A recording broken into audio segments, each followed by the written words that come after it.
क्या आपको भी राजनीतिक दलों द्वारा चुनाव में खर्च किए जा रहे पैसे, उनकी जीतने का बढ़ता हुआ प्रतिशत और फिर चुनाव के बाद गरीबों का नहीं बल्कि अमीरों का कल्याण, इनके बीच का संबंध यानी राजनीति और कॉर्पोरेट नेक्सस समझ आया है?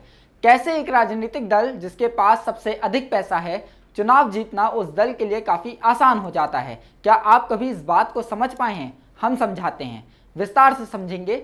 नमस्कार, मैं अभिनव कुमार और आप देखना शुरू कर चुके हैं मेरे साथ मॉलिटिक्स। एक संस्था है ADR यानी एसोसिएशन ऑफ डेमोक्रेटिक रिफॉर्म्स। हाल ही में इस संस्था ने एक रिपोर्ट जारी की। इस रिपोर्ट में वित्तीय वर्ष 2020-21 से 21-22 के बीच 8 राष्ट्रीय दलों द्वारा घोषित संपत्ति, देनदारियों और कैपिटल यानी पूंजी का विश्लेषण किया गया। रिपोर्ट के अनुसार साल 2020 से 21 के दौरान 8 राजनीतिक दलों द्वारा 7,297.618 करोड़ रुपए खर्च किए गए थे, जबकि वित्तीय वर्ष 2021-22 में यह आंकड़ा बढ़कर 8,829.158 करोड़ तक पहुंच गया। ताज़ा रिपोर्ट में कहा गया है कि देश की सत्ता पर काबिज भारतीय जनता पार्टी के पास सबसे ज्यादा संपत्ति है।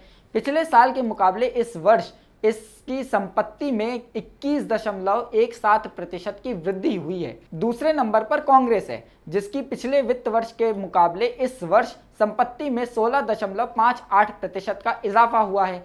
साल 2021-22 में बीजेपी की संपत्ति 6,046.81 करोड़ थी, जबकि कांग्रेस की संपत्ति 805.68 करोड़।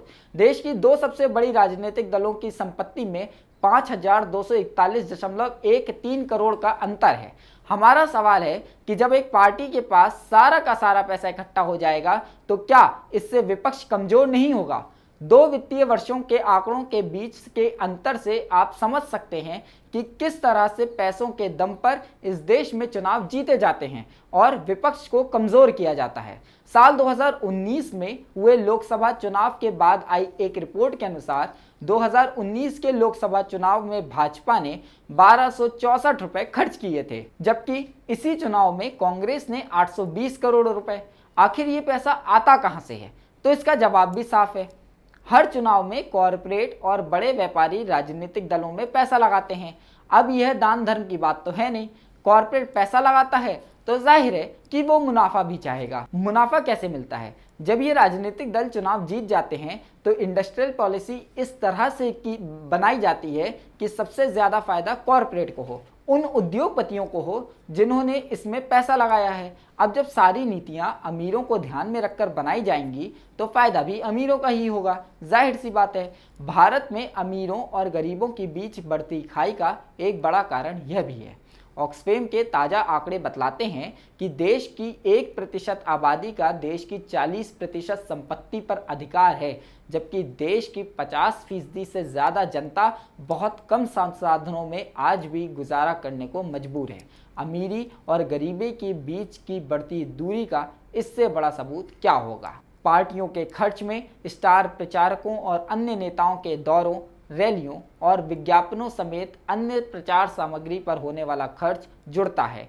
लोकसभा चुनाव में प्रत्याशी 70 लाख रुपए तक खर्च कर सकते हैं। राजनीतिक दलों के पास खर्च करने की ऐसी कोई सीमा नहीं है।